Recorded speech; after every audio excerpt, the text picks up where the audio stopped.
Hi, this is Joseph Williams, son of John Williams, and you are watching the Nerf Herder Council.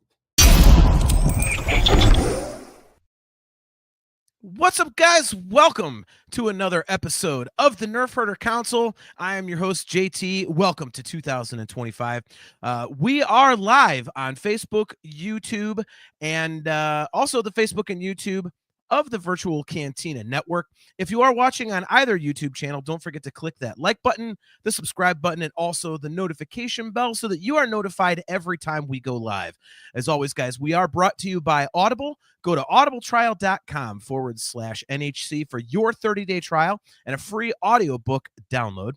If you would like to get customizable Nerf Herder Council swag, just go to shop.nerfherdercouncil.com.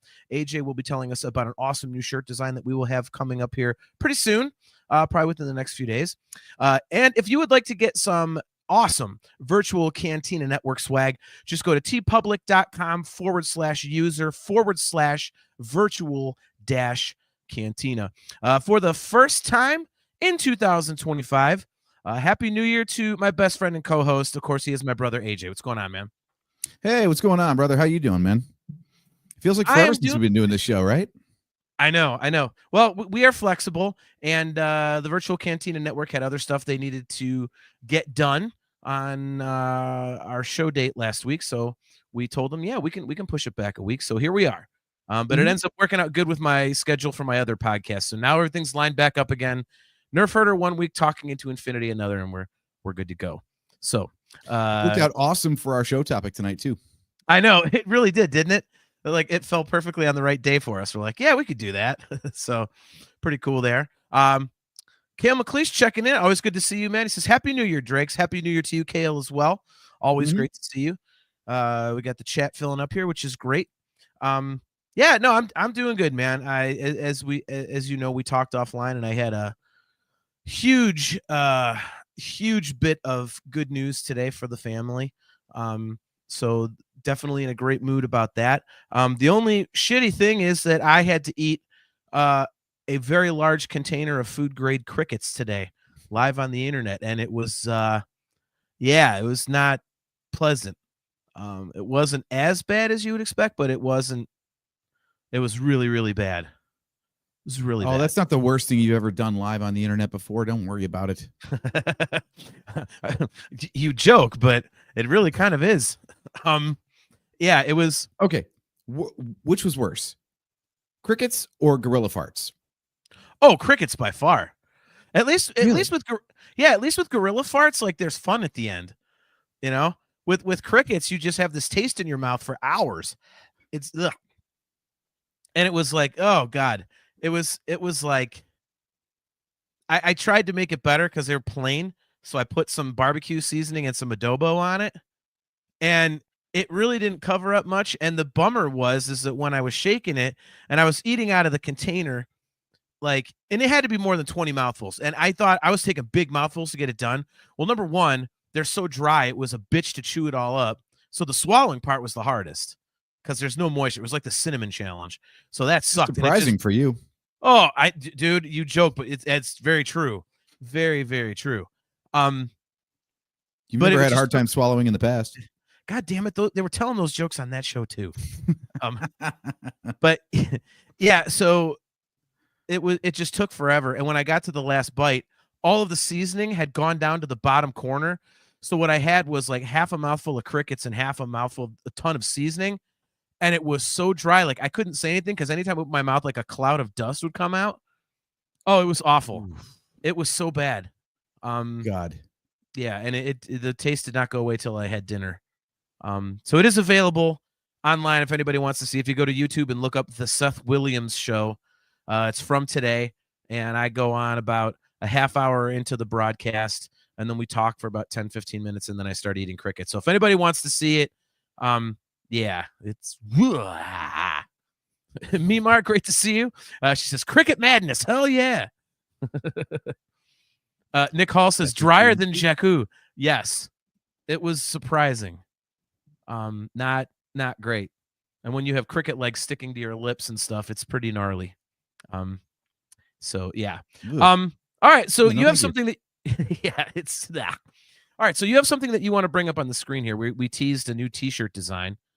So why don't you pull this up here and tell all the fine people, especially the audio viewers, what we've got going on. Well, in honor of the Skeleton Crew having its wrapped up its first season last night, as you know, we are wont to do. We like to put out some new gear celebrating the new shows as they come out. So what we've got here is a new design coming out to shop.nerfherdercouncil.com very shortly, which will be on sale for $23 when it premieres. And it is, of course, the Skeleton Crew logo with our glorious name instead. So you can get your very own Nerf Herder Council Skeleton Crew inspired t-shirt at shop.nerfherdercouncil.com. Stay tuned to our socials. I'll announce when that goes up live, and jump on that, like I said, as soon as it gets out there, because then it's going to be on discount as a new design. So well worth the money. I've been buying a lot of our own shirts lately to make sure that they still don't suck. So I can confirm that I'm putting my money where my mouth is on this one. How's the logo size going on the chest? I know that was an issue with some of them. Yeah, I actually I scaled it down a little bit so it doesn't print so far, into the armpits and whatnot. Okay. Or make what you want. It's up to you. I can enlarge or shrink, but just hit me up and let me know. Ooh, even more customization. Look at that. Customizing by the artist himself. I like it. Dude, this logo right here would look awesome on one of those acid wash shirts, man. Yeah. Yeah, actually that would look really cool. In fact, now I'm gonna have to buy one of those. Yeah, I have several that I want to buy, so that'll be happening here pretty soon. Look at Kale. He said, "Why does the tiny little bit of engine popping out of the corner right now look like a metal Jar Jar?" It kind of does. Nice. All right, so we are supposed to have a special guest coming on here with us. Very good friend of show. We will announce him when he makes it back on. He actually was having some audio difficulties before we jumped on here, so he's trying to do the whole computer reboot thing and get his stuff working. So we hope to have him on in a little bit here. But until then, obviously tonight's topic, we are going to be hitting all things Skeleton Crew, which of course, the season finale was last night. And as usual, guys, the views of the Nerf Herder Council do not necessarily reflect those of the Virtual Cantina Network. And there could be some bad fucking language on here. So if you don't like that, it's not the show for you. And there will be spoilers. So if you guys are trying to remain spoiler free for anything Skeleton Crew, you might want to skedaddle. All right. So here's our special guest host. Let's see if he got his microphone working. All the way from beautiful suburban Chicago, Illinois. He is one of our very best show buddies. You know him, you love him. He is the host of the fantastic Mocktails from the Cantina show. He is, of course, our very good friend, Mr. Chris Mocked. Do we have audio?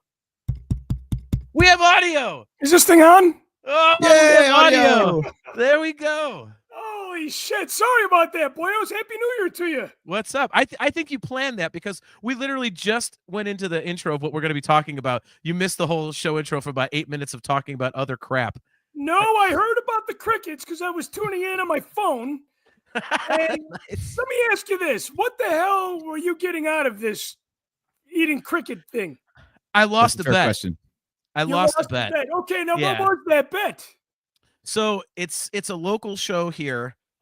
It's a guy named Seth Williams who was a co-host for the biggest afternoon drive show in Cleveland for 25 years. And the host passed away a couple years ago, and now Seth does his own show on the internet on StreamYard and stuff. And I go on occasionally because my best friend Chris Aiken is co-host.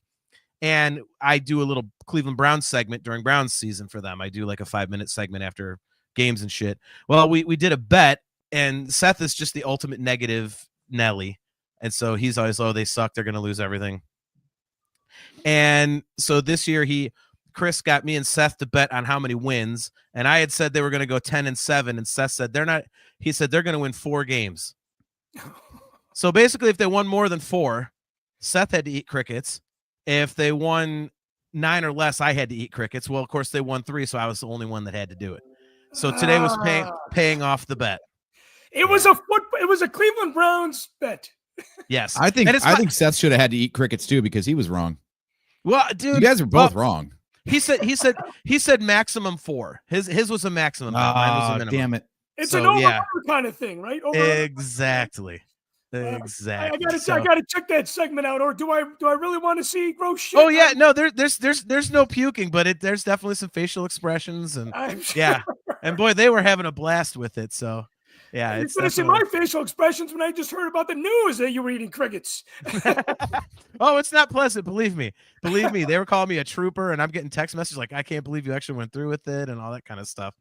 So all right. So Chris, thanks for coming on. First of all, happy new year. I haven't talked to you in a bit, haven't had you on the show. So Yeah, how are happy, things? happy New Year to you guys, man. And that was quite the introduction he gave me. A special guest. I'm humbled by that. You guys are kind of like we got a little bit of a mobster thing going. You guys support my show. You've been supporting my show for a long time. When I get an invitation to be on the Nerf Herder Council, I can't say no. Because you guys have been supporting me. I love being on the show, but I also feel like it is my way of supporting you guys. Aside from tuning in when I do tune in, I thank you again for the invite, man. I really appreciate it, and I'm so happy to be here talking about Skeleton Crew tonight. Not a problem. I'll let AJ ask some questions because he's got a lot of stuff that he wants to get to. But I wanted to have you on because we've done season recap shows with you before, and Right. I mean, you're a host of you're a host of your own show as well. So I mean, you know how this rolls, and I think you've always brought some awesome input to the show. So I loved doing this with you. Well, thank you, man. It was like, yeah, no problem. I mean, it's always a blast. So I figured, hey man, let's get Chris on and do it all over again. So Star Wars is all about the continuity. I've been on the review shows before, so why not keep it going, right? exactly. All right. So AJ, why don't you start us off here? I don't know if we want to wait till the end to give our overview of the show, or if you want to start getting into some of these talking points. Because you said last night, like, how long are we going? I got so many things I want to. Like, Oh yeah. No. First off, I love the fact that Chris, I have no idea what your thoughts are on the show. So this is going to be like a live react to your reaction. Yeah. We don't actually know what you think. You could be like, this is the worst thing ever. This is like the Eope shitting in episode 1, as far as I'm concerned. I don't know. Maybe you're a hater. Who knows? We're going to find out live. But yeah, I would like to just set the table with like what you all thought of the show. Just general overview thoughts. Like, is it S tier, A tier, the whole tier list thing. God, I mean, this is blasphemous. It's Star Wars. I love everything Star Wars. I know I'm the odd man out, especially in this new era, but I felt this show was the most fun. It's the show that did not leave me with Star Wars blue balls for once. And I felt like it really played out like a movie. Now, I did sit down. I got really tied up in the Christmas spirit. So I did not watch one episode of Skeleton Crew until New Year's Day. And I watched six episodes. I did not watch anything until the next episode, which was last night, and the finale today. So I did it in 3 sittings. I got to say, man, binging a show that only has 8 episodes. I really enjoyed that experience. I did not really do that intentionally. It was just, busy with Christmas, and I didn't like in the past waiting for next week. Look, this isn't the 1970s anymore. Right. I want to watch shit right now, all of it in one sitting. I know everybody likes gathering around in the room, waiting for the next week to happen. I missed out on that, and I really think that this added to a great experience that I had watching this. Overall, the acting was phenomenal. It reminded me that people need to stop tooting George Lucas's horn, me included. Jake Lloyd was really not that great compared to the kids, especially the female lead as a kid actor in this Skeleton Crew show. She fucking nailed it. I thought it was brilliant. Yeah. Kale McLeish says, I got to be honest, I'm watching this to find out if it's worth picking it back up. We watched the first 4 and gave up. It's the first Star Wars show where I've thrown in the towel. Wow. Okay. Wow. Interesting. Okay. Usually If it's, I recall the fourth opposite way. episode. That's where Kim gets introduced, right? The beakless owl, basically. Yeah, I think so. Yes. Yeah. Well, I mean, yeah, Chris, I'm with you. I really enjoyed it. We'll get to the ending later. I think that's really my only complaint. AJ, I'm gonna steal your phrase, but you know, when I watched it last night, I texted AJ about it. He said he used the term "wet fart" for the ending. So, yeah. So that's, other than that, that's really my only complaint. I think what I love about this is it's like, to me, this is like the most fun Star Wars property that they've done in years. Yes. All the rest of it's fun because it's Star Wars, but it has a serious vibe to it and stuff, you know. Andor, definitely, there's not really a lot of light moments there. Kenobi, is great. But speaking of binging, by the way, Chris, if you binge Kenobi, like that's the one to binge. It's like one giant long movie. It is fabulous if you do that. Plus, it only ruins one day of the week instead of 6. Oh, shut the fuck up.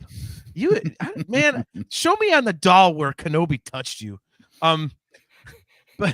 But yeah, like Not a fan of Kenobi, I take it. Oh, he just won't stop crapping on it. It's such an argument between us. I loved it and he does not like it at all. John's got the space whales. I've got Kenobi. There it is. Yeah, but I think what's awesome about this one is, like, I was afraid it was going to be a little too kiddie-ish. And I think it does stay a little bit in the kiddie realm a teeny bit. Yeah. But I think that's fun because it's unique. I like that about it. And I think what's especially cool about it is, like, you know, we've had child heroes before, like, you know, going back to Kenobi, you had like young Leia, you know, you had Jake Lloyd in Phantom Menace and whatnot, but it was like they were part of the story. You know, it was like all the stuff was happening. They weren't really, you know, the catalyst per se. Whereas this one is kind of like, for kids, it's like the little kids are the heroes and the little kids are the center of the action. It's like little kids can look at this and go, oh man, I could do that. Like I could go take on the bad guys and fly across the galaxy. Like, I thought that was really, really cool. And the thing I really liked was it was the Easter eggs were so glaring throughout this show, but I loved it personally. You know, you just talked about Kim, AJ. I mean, that's so Dark Crystal up in that observatory thing. You know what I mean? I thought you were talking about like Star Wars Easter eggs, and this was actually no, everything. New. Yeah, everything. I mean, there's Star Wars Easter eggs, but there's Easter eggs to like E.T. and like the Dark Crystal, and I loved it. I thought it was such a light, fun, kind of refreshing show without being too light and too kiddie-ish. So I loved it, and I think the biggest compliment that I think this show can get is the fact that my wife fell asleep during the second to last episode, just because it comes on after 9 and she's usually asleep. She goes to bed early. And as I was coming down here, I went into the bedroom to, you know, say goodnight, you know, because she'll be asleep when we're done. And she was watching she had that episode on. So she's trying to finish it on her own without me, which means that she actually really, really likes it. And that doesn't usually happen with the television programs for her. So that's, I think, a great compliment. So yeah, I loved it. I was very, very, very pleasantly surprised. And unlike some of the other shows where it starts out with a bang for me and then kind of levels off, this one stayed awesome. Like I said, I wasn't a huge fan of the ending, but other than that, I loved it, man. AJ, what did you think? So I think you both raised some good points.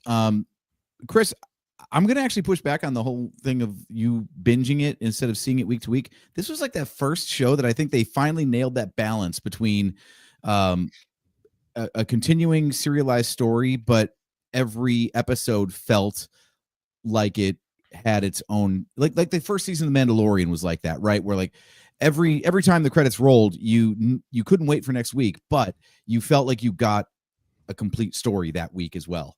And I feel like, sorry, dude, JT, I got to bring up Kenobi again. That one felt like that. The Acolyte felt like that, where Ahsoka felt like that, where it, rather than actually having it finish its story for the week, it's like, now we're out of runtime, roll credits. We'll just pick up, you know, with the next scene next week. Well, I think that's what I meant by blue balls, right? It just leaves you hanging. It doesn't, you know, it's like, wow, couldn't you like finish the story a little bit? Right. You're saying these episodes were kind of like complete little stories, start to finish on their own. I felt like that too. It didn't leave you hanging all the time, you know? Yeah, every time credits rolled, it was like you could tell it was deliberately written. That was, you could feel it coming. Yeah, Like, that was you the end. felt like Right, the yeah. story had gone on. You felt it winding towards a conclusion, and like credits roll, you're like, yes, okay, that's an episode. That felt good. And I love the fact that, like, yeah, credits rolled and you felt like you got a good story that week, but you're like, oh my God, I got to wait 7 more days. Like, it was the perfect balance. I really enjoyed that, actually. And JT, to your point about how it was for a kid's show, but it wasn't like overly kiddie, I thought they did an amazing job of making it so they didn't have to nerf the Star Wars universe to make it kid friendly. They just made sure that the situations that they were put in weren't so dangerous that you're like, how the hell did they not, die 1,000 times over in this story? Yeah. Well, I Like, that's the Fratellis and the Goonies are so inept as Yeah. criminals. You're like, it's strange credulity, but it's for kids. It's fine. This like didn't do that. When the pirates were being pirates, they were being pirates. And Yeah. all throughout, like, what was it? Fern, I think, said in the finale, where she's like, we found good people out there too. Like, everywhere they went, they were in a bad spot, and someone, a grown-up who was capable, helped them out of it. It wasn't like they fought off everybody on their own and all the grown-ups are stupid all of a sudden. It's like, no, they had like the dancer at the pirate stronghold in the second episode, and they had, Kim helped out, and even people at the resort planet. Like, every time they got into a spot of trouble, usually, someone competent and capable and fully grown bailed them out. It wasn't them conquering the Star Wars universe, I thought that was a really profound statement. I think out of all the dialogue, that was like the most powerful, the most serious. And forgive me, man, I only did one watch, so I'm horrible with the characters' names. But Jude Law's character, he had said the opposite. He's like, the world, like in that same episode, the world is full of evil. There's pin pricks of light. Yeah. And I thought that was kind of, and that was the whole Star Wars yin and yang thing, right? The darkness rises and the light to meet it kind of shit. I thought that was kind of cool, though. Yeah, that was a great juxtaposition. I noticed that too. And I mean, I like that you said it's like the whole Star Wars, darkness, light rises, to meet it, whatever, because it would be so easy to oversimplify it as, the innocence of youth against, the weathered kind of grizzled outlook of the adult. But, I think it's more than that. I think it's exactly what you just said, Chris. It definitely is kind of like bringing up that Star Wars balance thing that we always seem to have. So, I completely agree with that. And to your point, AJ, about, they're not the ones kicking ass and the adults are all, a bunch of schmucks and all that. That's something I wanted to bring up. The one thing that I noticed that I loved about this show was that they did an excellent job of having tension in these episodes, because like you have to know that all the kids are getting out of this. As much as I thought it would be awesome if they murder off one of the kids, because I love those dark things where everyone goes, I remember you saying that. Yeah. When everyone's like, wow, what the hell man, was that? And I'm like, yes. Yeah. Like I love those swerves. But anyway, like, the kids are making it out. But in almost every episode, there was something where you're like, oh my God, like you felt like, oh, are they going to get out of this? Like, they really did a great job of making it feel like there was actually something potentially bad that was going to happen. Like, how are they going to get out of this? I love that. And so it was, I just think this was done so well. It hit all the marks for me. I was engaged the whole time. And you guys bring up a good point about every episode being kind of like its own little adventure. I think if you watch one episode, you get a story, but it also ties into the bigger one. I mean, it was just awesome the way that they did it. So I really liked it. And, Chris, to a point you made earlier, the acting I thought was excellent too. The kids really did a great job. It was the whole thing. Like, I just can't say enough how much I liked it, but those certain aspects of it, I really enjoyed. Look at Kale McLeish, John just being low key Anakin just there. Right. Miranda Helmet, great to see you, Miranda. She says, I always gravitate towards droids, so I really like 33. He was really endearing. He was fun. Jacob Rossoff, 7 out of 10 podcast. Nice. All right, we got a review. I'll take 7 out of 10. Better than usual, so I'll take it. Yeah. Our scores are coming up in the world. John, Yeah. you say they were always putting you in a situation where like, how are these kids gonna make it out? And I think it was episode number 6 at the end where they essentially took off in the skeleton of the ship, right? Yeah. When they hit that button that Yeah. they told her not to touch. I watched that part over. I kept rewinding it, and I really liked the look. It was Neil and the lead girl. Like, oh, what's the lead Fern, girl's yeah. name? Huh? Fern, yeah. Fern.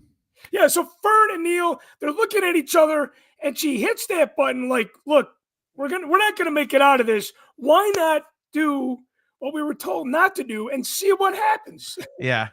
I thought that was a really cool scene. That was one of my That was I did too. yeah, that was one of my favorite things about the writing of the show was that like everything paid off. If you Yes. saw something earlier, the term is Chekhov's gun. And no, it's not a Star Trek reference. But the idea is if you introduce a plot device, it must pay off later in the story. So like you saw a giant gun on at Akron. Well, then there's right. What is it actually called? Ed Atten. Ed Atten. Just think No. Ed Atten. No. The clone of their home world that they went to, that they had to like be child The soldiers on. clone. That was AJ. That was at Canton. Yeah. That's a Northeast At Ohio Portage. joke, Chris. Yeah, I was gonna say like Anyway. Canton, Ohio. yeah. That's Yeah. So Canton is next to Akron, and since he just said at Akron, I had to. Never but mind. yeah, they went to the clone planet and they saw that there was a giant, fucking gun on top of their school. So you're like, you just know that at some point when they get back home, they're going to use a giant fucking gun on top of their school. And they did.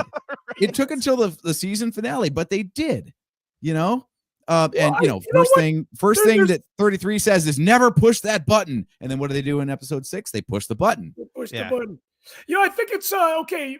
Ed Atten is like this sheltered planet. The parents are trying to shelter their kids, protect them from all evil. The kids leave home. They get a chance to see good, evil, danger, adventure, that sort of thing. It's kind of like a life lesson, right?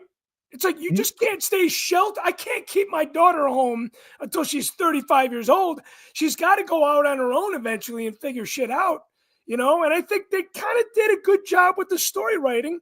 Like you said, they saw the gun at the top of the school. What did they do when they got home? They kind of used what they had seen in the outside world, brought it into their own home planet, and used it for their own good, for better. Yeah. Right.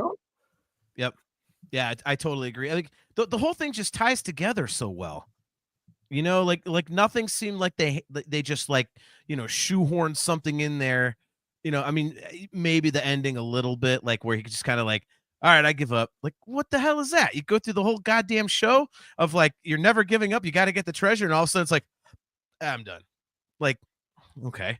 I didn't like that, but everything else, like, it just seemed to fit so well. Like they would write little things in that would come back later, and it just worked just excellently. I love how they did it. I thought this was a very smart show in terms of the writing in that respect. So I thought that was really cool. I really enjoyed that aspect of it. I had forgotten about seeing the gun earlier on top of the school earlier in the season. I had totally forgotten about that. Now, what do you guys think of Jod? Because he's a really interesting character. Were you guys like me waiting for him to, like, my headcanon was not the cannon on top of the school, but my headcanon said that he was going to turn against his pirate cohorts in the finale to save the kids. When the kids were in like real peril from the pirates, he'd like switch sides, and be the hero at the end. That's And it what didn't you were happen. waiting for. Yeah, that's what I figured would happen. Sure. Because he we saw that he was a pirate, but he seemed to have some like genuine concern for the kids along the adventure. So I Yeah. thought that when they were really threatened by his own group, he would turn on them and save the kids, and that didn't happen. So what do you think about that? Well, I Like, thought we got it- the will he or won't he, and the answer is no, he won't. Well, I thought first of all that whoever was writing these names, I think, had a stutter, because I think his name was supposed to be, Jod Nawood, because we got Jod Nawood, and then we got Atten. So I think whoever's writing it was supposed to be Jod Nawood and Atten, and so that's what I thought. But no, seriously, yeah, I thought the character was done really well because I agree with you, AJ. Like up until the end, like you weren't sure how this was going to go down because he did kind of flip flop. At one point he was being really good to the kids, and then all of a sudden it's all about the treasure, and then he's being good to the kids again. Like you're kind of on that teeter totter with him. So I thought that was really cool. I would say that my only complaint about it was, the guy's got the Force, like he's a Jedi or not, but he does have Force abilities. And I thought there were sometimes like it was kind of obvious he was in a spot where he could have used the Force ability but didn't. And I guess the finale kind of answered that, where he wasn't overly strong in the Force because he couldn't yank the lightsaber away from two people or whatever. And so I guess that's the explanation for it. But other than that minor little quibble, I thought it was great because it was like you're in that gray area, like what side is he on? And then you kind of find out at the end, like he is kind of he's a good guy, but his love of treasure kind of outweighs the goodness. It's like, all right, if I can have treasure or be a good guy, no offense, good guy shit, I'm gonna take the treasure. Yeah, I feel like I feel like greed definitely took over, and in that finale episode, definitely power.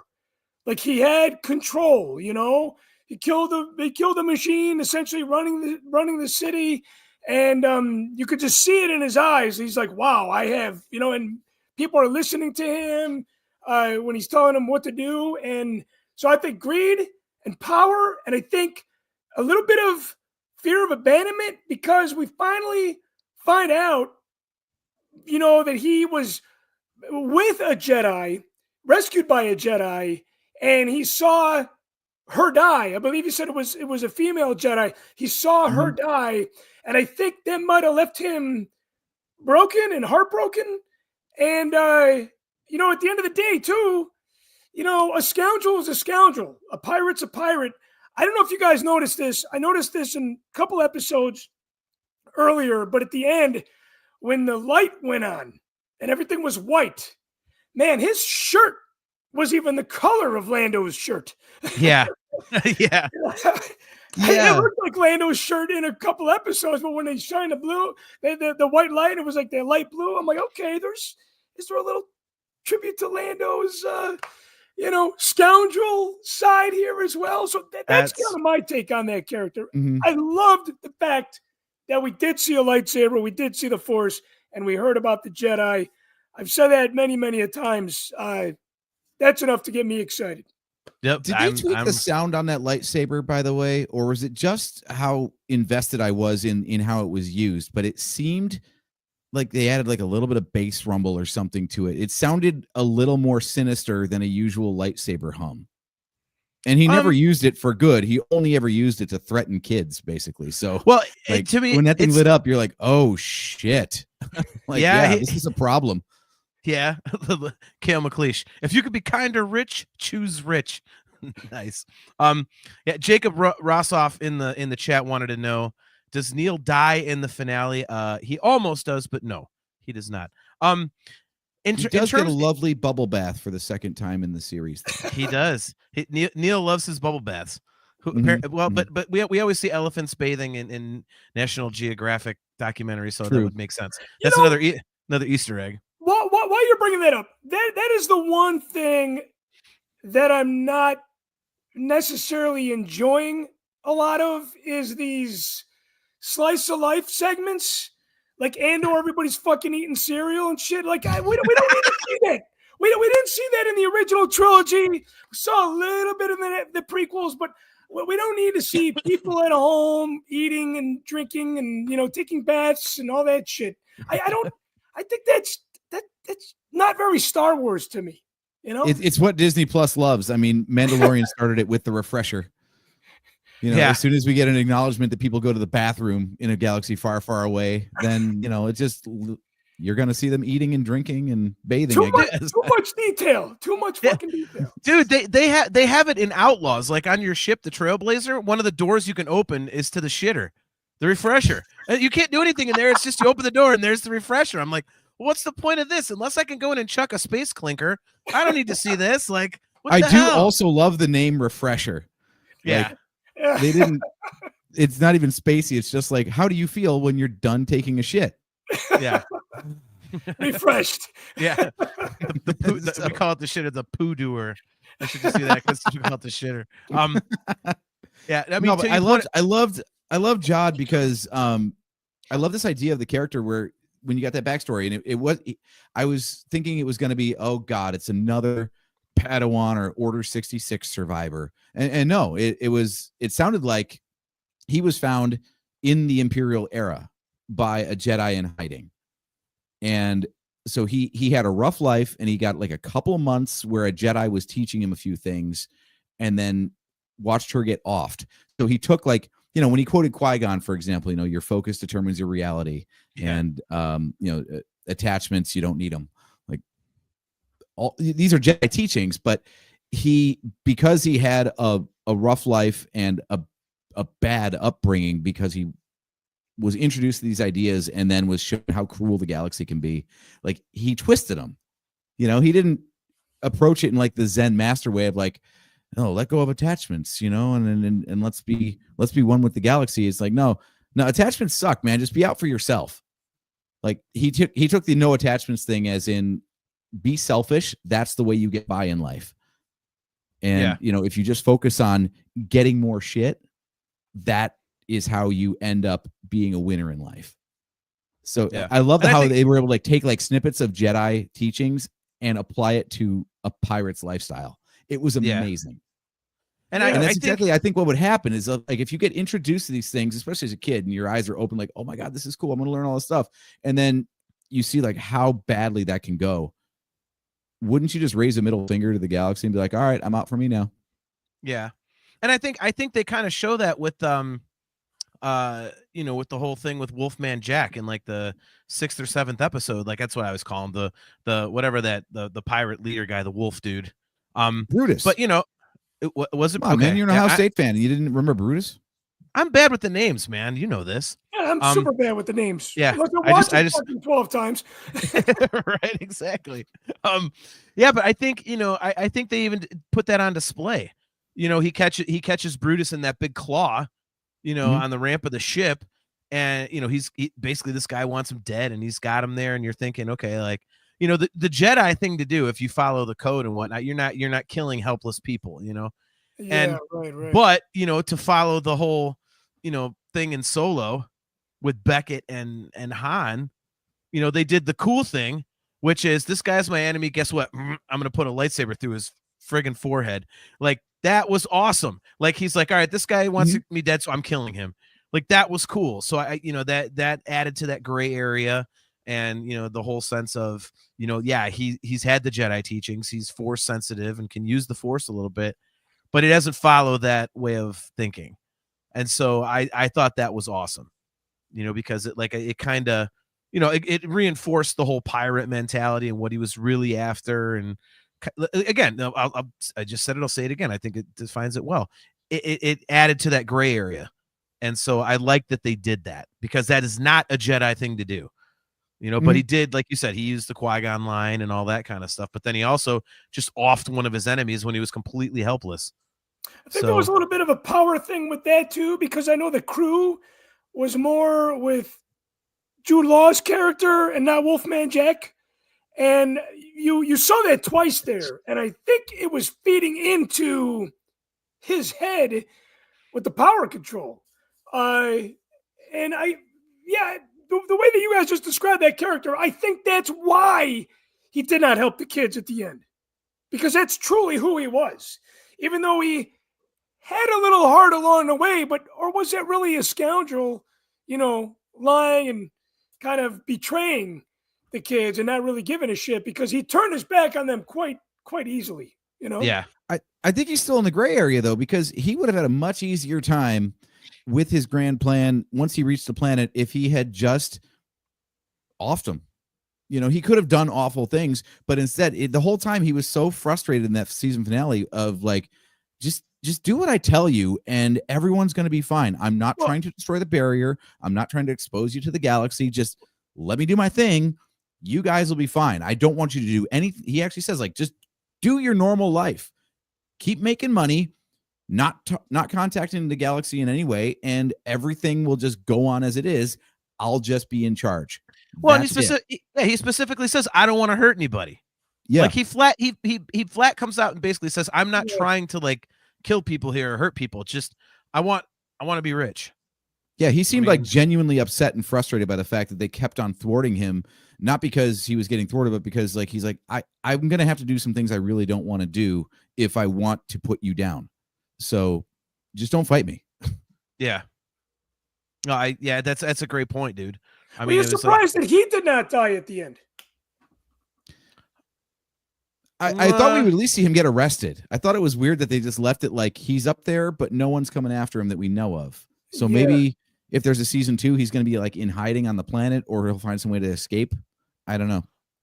yeah, that I Chris, for me, I don't know if I was surprised so much, but I would say if I had to think about it, probably not, because he is a pretty cool character, and because of that gray area, I think there's a lot more you can do with him.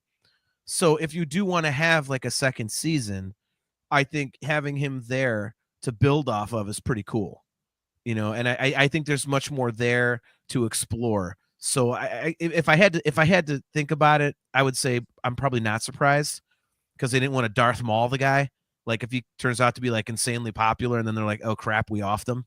Right. Like now all they've got is the Jod Nawood backstory. You know, yeah. I so- feel like though when it was over, I felt like it wasn't one of those things where I'm like, okay, is there a season 2? They could have a season 2, but I felt like the way that they left it was like an end of a movie. Like, okay, there's a little bit of a ending feeling here. You guys say you didn't like the finale. Can I ask you why, or you don't want to get to that just yet? I mean, we can talk Perfect about it. segue. Yeah, JT, go for it. It was a little anticlimactic, I think. It was like it ended, and I kind of went, okay. Again, like you know that they're gonna get out of it. And there was tension, like I said. I mean, it's not like the whole thing like was just an inevitable march towards okay, they win. But I just think it could have been. I think honestly, you know what kind of like was a bummer for me. I really thought that the barrier was an awesome concept. So I would have preferred if they'd have figured out a way to have the same resolution to everything, but not have it be, well, we have to just, it was just a little too simplistic for me to say, oh, well, we destroyed the barrier. You know, like I was like, I thought that was like a great concept. And so I was really hoping they would find some way to, you know, covertly override it, or, you know, have, Geordie LaForge or KB, like do something to get the X-Wings through without having to destroy it. So I think for that reason, it was kind of a little bit of a bummer to me, because again, I just something about the barrier to me was just so freaking cool. I'd never seen anything like that in Star Wars. I thought it was an awesome idea. Like it, they were completely insular, and no one knew that they were even there, and it was this mystical planet, and then they went and they took away all the mystery of it. Like, fuck the barrier. We got to get the X-Wings through. Like, let's put the entire planet at risk for this little couple mile square patch of city where the pirate ship happens to be. So the rest of the planet, F you. We got to save our own asses. So let's destroy the barrier. So I mean, I don't know. I mean, other than that, I mean, it was okay. I mean, there really wasn't a good way to do that, I suppose. And again, the other thing was, I just felt like Jod kind of gave up. Like the whole show, he was like absolutely refusing to give in. Like, I got to get this treasure. And then all of a sudden, a few X-Wings come down, and he's like, it was like Jar Jar at the Battle of Naboo. Like, I give up. Like, he just all of a sudden out of nowhere, he's like, yeah, No okay, surrender, Jar Jar. We shall think of something. we shall take us something. I give up. Like, it was kind of like, really, just kind of, so I think AJ's description of like a wet fart is kind of apropos there. Like, because it really was like guy just stands there, he's like, he's done. I was like, Really? You got a blaster. Yeah, Like, he what is- did what just get stupid in that finale, didn't he? Like it would Yeah. have been pretty easy to win, and he just made all the wrong choices. Just start wiping him out. Like, what's the kid gonna do with the lightsaber? He doesn't know what the hell he's doing. Just shoot him in the face. Like, oh, you got a lightsaber? That's not really gonna help you. Like, it might help me, but it's not gonna help you. Just blow them all away and be like, all right, back to the plan here. Like, but Hell, they, you know, if his plan was for them to just keep making money and having him be in charge, why did you send your ship down to start just randomly shooting up the suburbs? Yeah, You didn't right, need right, to. right. You could have just been like, hey, they're gonna come in, they're going to take the money. Don't mess with them. Everything's fine. But Yeah, as they soon did as you kinda start just gunning come in down and- civilians, yes, now they're going to fight you. Start Yeah. blowing shit up. Yeah, yeah. right? Yeah, I thought that was a little unnecessary, right? And if the whole thing is around, okay, dude's holding a lightsaber. See, damn it, now you're making me like shit on my own favorite show. But right. if that lever that's going to like take down the barrier is the problem, and you've got a lightsaber, cut off the lever so no one can pull the damn thing. There Right, you right. go. Right. Look at Chastity. Holy 90s flashback, Batman. Geordie LaForge, wrong franchise, John. Oh, I'm aware, Chastity. I just, I think all of us who like Trek as well as Star Wars kind of saw her Yeah, at first. we're I was like, oh, that's sympathetic. I've got my LaForge bear back there. That's So a where's- double where- Star Trek Easter egg. That's from Lower Decks referencing Next Generation. So there some we go. reading rainbow. Yeah, I mean, wouldn't it be funny if they did that? Just do like the actual real world stuff instead of the Star Wars thing. Like they're like, oh well, that lever that totally, will blow up the barrier, and then you're screwed, John. And he just walks over to the lightsaber, is like, whick, cuts off the lever, and they're like, ah, shit. Mm-hmm, mm-hmm. So the dad's just sitting there behind the computer, going, God damn it, now what? Like, it's like, all right, okay, we're kind of Yeah. screwed. Like, But just do that. John, I think you make a good point too. It's like, yeah, there's a little bit of issues with some of this, even though, like you said, AJ, the writing was great. And when there's a problem, like the barrier, for example, they just kind of threw out the security of it right Yeah, out the window. But you know what? What is an easy way to do that to wrap up the show? no, I agree. That's the one thing I was thinking of. Like when people say, "Oh, that sucked," I'm like, "Well, then what would you Okay, have well, how done?" would you do it different, right? Well, Yeah, I don't know how you would. I The- really don't know. that's what I'm saying. Like, keep the barrier somehow. And by the way, the other thing about the barrier, it protects the whole goddamn planet. But one wide open lever is the key to, like. I mean, god damn it. I mean, the It's- Nostromo and Alien, you have to have like 18 different codes to blow the goddamn ship up. But to protect the whole planet in Star Wars, it's one damn lever. It's such a science trope, like science fiction trope, or Star Trek has the same problem where like they go from planet to planet, and yet it's just this one little tiny area. This one little like half a suburb apparently speaks for the entire planet. Like you said, Right, oh my right. god, these 4 square miles are under attack right now. Well, So let's shit, open let's up just the expose barrier. the whole planet. And Yeah, that's what I'm saying. can you imagine being can you just be like, okay, so if we're like in that suburb right now, I'd love to know what Kale would think. Like he's just going about his day, on the opposite side of the planet, and then all of a sudden the barrier's gone. He's like, what the fuck just happened? Yeah, Like, god damn it. I was waiting for the kid to pull the lever and sacrifice his dad for that. Hmm? That'd You be know, awesome. I was kind of, but I don't think Disney was going for the dark side of the show. I thought when they were getting into a tug of war with the lightsaber that Jod was going to pull them and the saber towards him, and they would turn on the saber. Yeah. yeah, I thought he was kinda gonna. felt that I too, thought he was gonna die by yanking the saber towards him. Because speaking of callbacks, when Wim first activated the saber in the 5th episode in the treasure room, and he had it upside down and it had it all wrong. So it would be a callback, like, oh, I know which end points out this time, and he Right, would, right.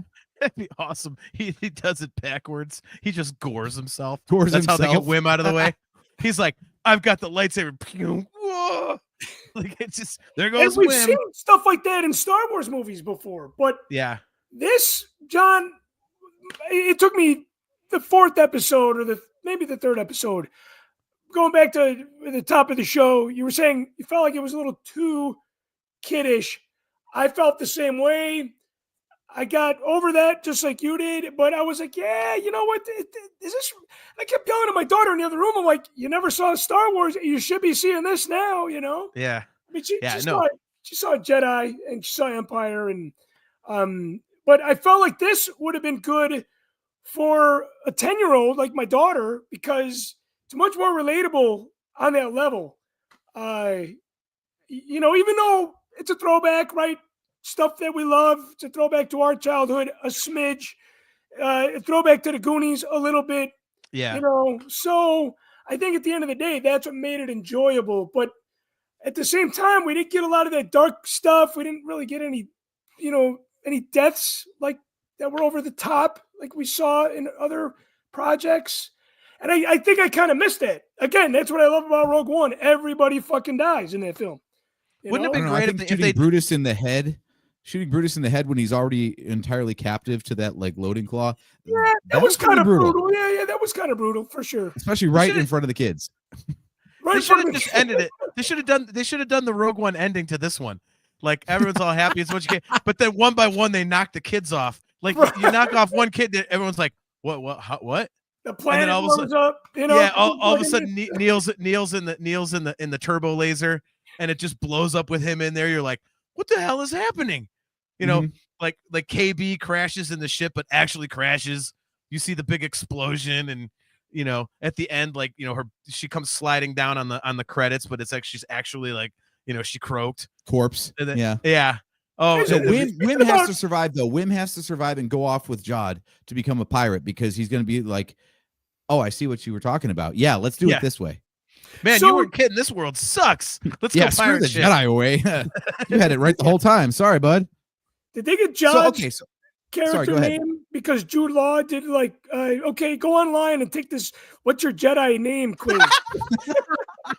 God. And I was, Wouldn't that be awesome? You can name yourself.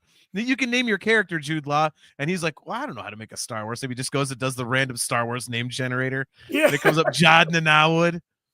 That is awesome. Yeah. We Okay, should do that with everybody. so one of the things we all agree on is it was cool to have like an entirely like detached story, right? Like this, I think this is a I great think jumping so. I on think point for so, Star yeah. Wars, which is nice. Yeah. Now because of that though, we got a whole bunch of new stuff in this show. What was your favorite like idea or new thing introduced to Star Wars lore that Skeleton Crew did? New thing introduced to Star Wars lore. Yeah, so we've got like these 9 planets that were, you know, mints of the old Republic. We've got I mean just aliens in general or more stuff about the pirates. Jod's backstory of like Jedi pupil turned pirate. Like what new thing to Star Wars was your favorite?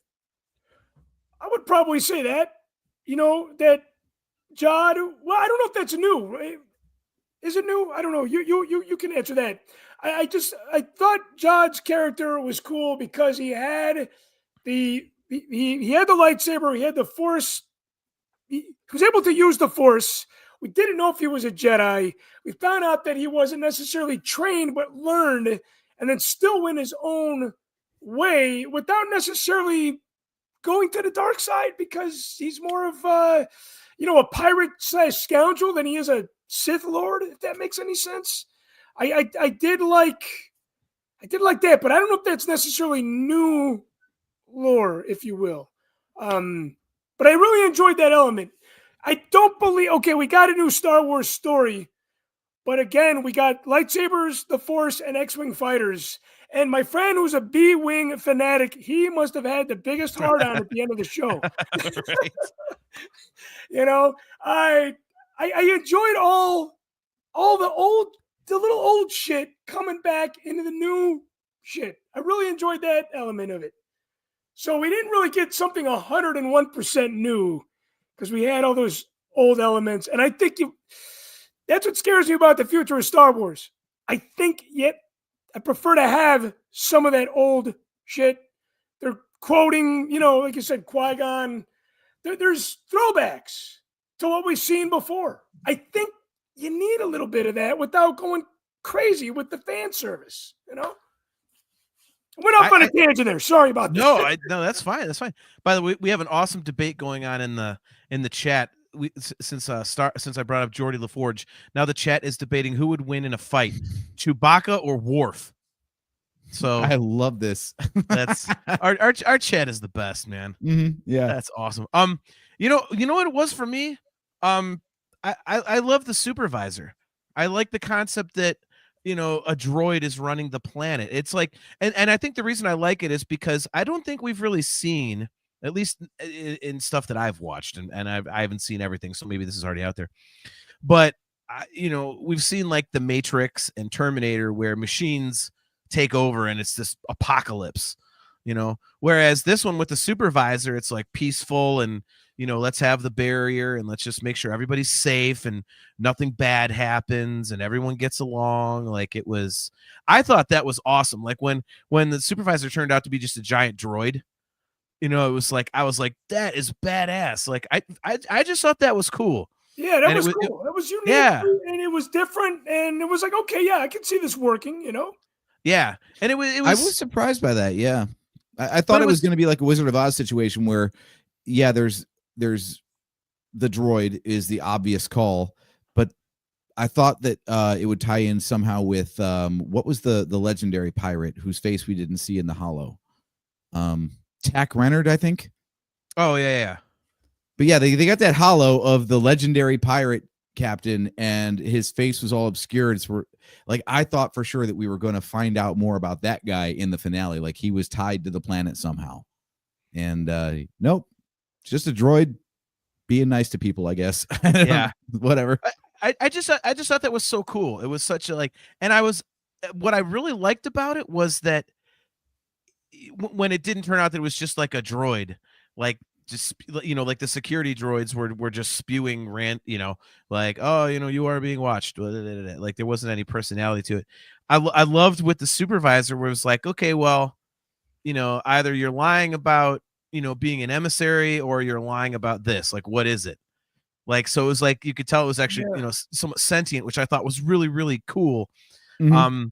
And then, I mean, as simple as it is, like the fact that he just did the lightsaber stab, like, you know, throw again, you know, an Easter egg throwback, you know, Chris, to your point about going back to old stuff, you know, kind of like how they, you know, Qui-Gon put the lightsaber through the security door, you know, on the, totally, you know, on the space station in episode 1, like he did that and that killed the supervisor. I was like, okay, as obvious as that is, that's pretty sweet that they did that, you know, because it kind of is like pointing out like, okay, didn't you dickheads think that this thing would be a little easy to destroy? Yeah, just you know, just basically put its eye out and it's dead. Like, I mean, like, what the hell? So, yeah, I just thought that was a great concept. Like, because you're waiting for the supervisor to be this, like, I was like, okay, is this a character we've already seen? Like, do we know who this character is? Like, is it gonna be like, you know, one of the Jedi or something that survived or whatever? Like, is it Cal Kestis, you know, or somebody like that? Like, but no, it's just this giant circular droid. And I thought that was really cool. It was a very interesting twist, and I thought it was great. I really enjoyed that. What about you, I thought AJ? it was interesting. So I thought it was interesting because they're an old Republic mint, right? That was the whole thing. This money hasn't been seen in centuries because it's old Republic money, and that hasn't existed for hundreds of years. And yet it knew about Order 66. So I thought that was a little strange. I'm like, okay, so wait a minute. So any government calling itself anything Republic, you're like, I'm down with. But then they started calling themselves the Empire, and now you've lost the plot, basically. Right. Like, because it's old Republic money. So clearly this planet was established centuries ago, maybe thousands of years ago. And it still was like, it knows about like the last 50 years. So, all right. I thought that it was going to come out that like the supervisor droid or whatever wouldn't have even known what happened in the galaxy for a very long time. I didn't realize that it was still getting updates from outside the barrier up till very recently, apparently, in the grand scheme of things. I thought that was weird. And I thought it was also surprising that the adults were like, yeah, we know we're run by a robot. We're good with it. Yeah. That was kind of cool. It's a cool concept, though. Yeah, because usually the obvious thing is, what Trek always does, which is like, rebel against the machine. We don't want to be run by a computer. But instead they're like, no, this is fine. Life is good here. We're just going to keep on keeping on. That's cool. Yeah. Right.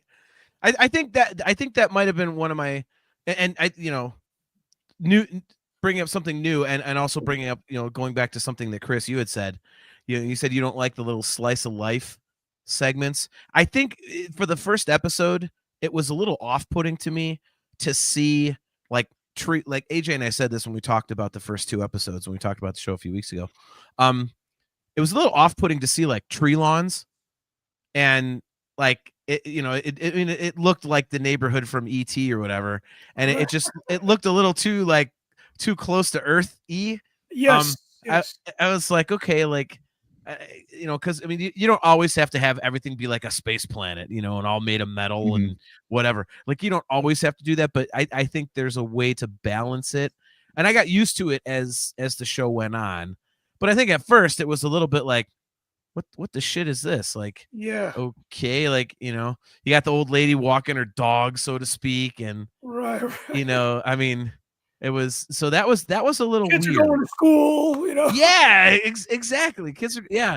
I mean, it was like, okay, well, this is interesting.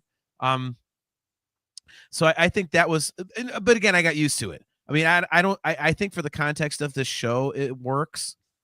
But I think if you were to kind of like put that into other properties, it would kind of be like, are we like would we see Andor going on vacation to what looks like Daytona Beach or some shit? We did. I know, we totally went to Miami. Well, yes, but I mean, even that looked a little more space-y than the neighborhoods in Skeleton Crew did. So it's like, I mean, I don't know, a Hispanic dude hanging out in Miami getting profiled. That sounds pretty on the nose to me. The views of the Nerf Murder Council don't necessarily reflect those of the Right. Cantina Network. Yeah, see, Nick Hall says it. He says, too close to home for a galaxy far, far away. Yeah, that's, yeah. There is truth to that for sure. It's Even down to the alien design. Like, as much as I love Neil as a character, he's just a blue elephant with a toupee. Brutus is just a wolf man. Kim is just an owl without a beak. Like, the alien design is getting less and less creative. And this is a trend overall, though. I mean, it's the same thing in, God, I hate to bring up Star Trek again, but now they've got you straight up like bird people and or cat people. Like, they're like, what if we just made like an anthropomorphic house pet and then changed one feature? Okay, good. Now it's an alien. I feel like when Neil's mom spoke, I was like even Neil's dad had tusks. Like, come on, man. Yeah. We know he's an elephant already, but shit. Get a little bit more creative than that, please. I thought it would have been kind of cooler if Neil had like, old school Star Wars dialect with the subtitles. I thought that where the kids understand. Yes. I like that. Yeah. When his mom spoke, I was like, that does not look like the voice coming out of that thing. Now that you mention it, Chris, that's an awesome idea, because I think that would have taken away some of the a little too close to home, as Nick phrased it in the chat. Like, I think that would have taken a little bit of that away if you had like the old school subtitles and they're speaking like, some foreign elephant language or something, Yeah, the kids understand them because they're friends with them. We don't need to go into that backstory. Yeah. Could have Chris, already been easily established, Chris, you've seen the Star Wars Robot Chicken specials, right?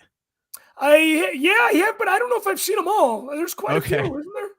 Have you seen the one with Max Rebo getting to the gig after like Max Rebo getting to like a gig after the skiff was blown up? Have you seen that? Yeah, I believe it's been a long time. It's been a long time. I so wanted Neil's dad to have that Max Rebo voice. Like, the mom's talking all nice, and then his dad comes in from work. He's like, "Man, I had such a bad day at work, man. I need some dinner, man. What's going on, kids?" Like, I would have. Oh my God, I want someone to overdub that so bad. because that Max Rebo voice from Robot Chicken I will fucking lose it every time I see that. Yeah, When I he gotta comes- go back and watch it. Oh, Yeah, it's so yeah, great. Yeah, he walks into the canteen and he's like, and they basically like they booked up he had a gig, like he was like a traveling musician or something, and they Yeah. rebooked him because he was late. And he's like, man, I walk all the way across the desert, man. I got a gig, man. It was so great. They So gave him now- like the Louis Armstrong voice, basically. Oh yeah, dude. Yep. There it is, Kale. I dragged my ass across the desert, man, but I did it. Oh, they took my gig, man. It's like, and every time I see Max Rebo now, that's all I can picture. I watched Return of the Jedi a couple weeks ago, and I just see him plinking away on the piano, and I'm hearing him going, A sharp, G sharp, man, play the piano, man. It's sneaking out of my head. I can't stop thinking about that. It's that stupid voice. Oh my gosh. Oh, so Anyway, good. all right, back to our regularly scheduled programming. So No, I love this. I love the idea of the planet, though. Like, so the whole time I was watching the show, I couldn't help but compare it to the Acolyte, because we did Okay. our Acolyte talk, and boy, I just never want to think anything Acolyte ever again. Like that, I told you before, man. That on paper sounds like a great story. That as a viewing experience was excruciating. like how I said earlier, Chris, about how like, oh, it was actually fun being agonized for 7 days. Like I gotta wait 7 days. Instead of with the Acolyte, for me, it was like, Oh, God, fuck. only 6 more days. Oh God, there's only 5 more days, and then I have to watch it again. Oh, like it was painful. But they both that show and this show were based around a mystery, right? I feel like this one did it right, where they would unravel it a little bit. You get a little bit of meat on that bone every week, and then they'd like dangle every answer led to another question, right? As like a good mystery does, kept you guessing until the end. And the Acolyte, I feel like, just what was so different, because we've all seen both of them, right? Yeah, So I felt what like was so different between the way they presented their mysteries that this one was fun to be left in the dark week to week, versus the Acolyte, which I feel like absolutely was not. Well, the Acolyte was not a fun show. Even, if you liked it, it wasn't a fun show. Where this was a fun adventure. So I think maybe that could be a big difference. And I felt like, too, the Acolyte was choppy. Where I felt this, maybe your observation with it being one adventure per episode that kind of wrapped itself up. I felt like it was a smoother presentation of the mystery, if you will. Where that's a Acolyte great was, description. Yeah. it was kind of choppy, and it wasn't fun. It was like a dark, confusing mystery. I guess how I would describe that. Yeah, I think I would agree with that. See, I like the Acolyte. I don't have nearly as big a problem with it as a lot of people do. I am of the belief that they should have continued with it and not kowtowed to dumb internet fanboy pressure. Because I think if you had provided more story exposition in like a second season, I think it would have been better. I think there was more there to explain. AJ, I hate to be the odd man out here with John, but I did enjoy the Acolyte. I get people's reason why they did not like it. I do think that was a cop-out, that they did not do season 2. I don't even know if that's the truth or if that's just what they told the media. But I think that makes it more of a difficult watch, because I was waiting and waiting and waiting and waiting for something where Skeleton Crew felt like when I was waiting, I got what I was waiting for. Kind of like you said, everything paid off. Whereas the Acolyte kept waiting, saw Yoda at the very end. I'm like, oh my God, I can't wait to season 2. And then there's not a season 2. And I said, Yeah. At one time, I said the biggest failure of the Acolyte is going to be if they do not have a season 2. And at the end of the day, it failed pretty heavily based on the nail in the coffin there, Yeah, Nick Hall says Acolyte was setting up for Plagueis and just fell flat along the way. Yeah, I think I really think that show was meant to have multiple seasons. So I think that it was written the way it was purposely, because I mean, let's face it. I said this on our Acolyte episodes before, and I will die on this hill. You're not showing Plagueis in the cave, even if it's just for like 3 seconds. You're not finally bringing Plagueis into live action just to show him in the shadows in a cave and go, oh, okay, shut up, fanboys. There's your Plagueis. Now let's move on. Like, you're not doing that. Oh, definitely. Yeah. Talking So- about again how you got to like pay off anything you introduce. There was no payoff. So I think Acolyte was written specifically to have multiple seasons. It was a more broad story that they were going to tell. But again, it got shut down by the goddamn idiots on social media screaming that it's woke and screaming about, the lesbian space witches or whatever.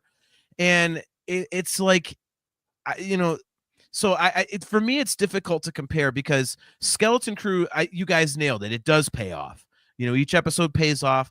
It's a nice, tightly wrapped story within the 8 episodes. And again, leaving Jod alive kind of does leave it open for, hey, we can do another season if we want to, because this guy's alive and the kids are alive. So we've got everybody in place on AT-AT, and let's see what happens, So I think they can do that. I mean, but I don't think it was written necessarily, to set up a season 2. Whereas I think the Acolyte was definitely part 1 of a broader story. Yeah. So I think that's why I think it might you be a just little nailed more loose. the title of season 2, episode 1 of Skeleton Crew, which is what's happening on AT-AT. Hey, here's the thing for you guys to do on the weekends or whenever you do your drinking. Go back and watch, I think, episode maybe 5. And the drinking, every time they say AT-AT, you have to drink.